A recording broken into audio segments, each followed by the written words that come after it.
আচ্ছা ধরুন কোনো একটা শীতের সকালে আপনি ঘুম থেকে উঠে দাঁত ব্রাশ করতে করতে বাইরে তাকিয়ে দেখলেন লক্ষ লক্ষ লাল শাপলা ফুল ফুটে আছে। তখন আপনার অনুভূতিটা কেমন হবে একবার বলুন তো। ঠিক এরকমই একটা কাহিনী ঘটেছিল এবারের শীতে আমার সাথে। অনেকদিন ধরে আমি যেখানে থাকি তার থেকে প্রায় 8 থেকে 10 কিলোমিটার দূরে একটা শাপলার বিল আছে, লাল শাপলার বিল। সেখানে ঘুরতে যাব করছিলাম। তো ঘুরতে যাব যেদিন ডেট ফিক্স করছি তার একদিন আগেই আমি সকালে ছুটির দিন থাকায় ঘুম থেকে উঠে ব্রাশ করতে করতে জাস্ট একটু রোডের দিকে হাঁটাহাঁটি করতেছিলাম।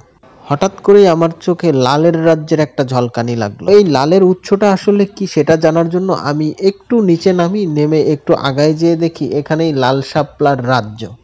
মোটামুটি আমি যেই বাগানটাতে লাল শাপলার যে বিলে যাওয়ার প্ল্যান করতেছিলাম সেখান থেকে এখানে কয়েকশো গুণ বেশি শাপলা ফুল ফুটে আছে।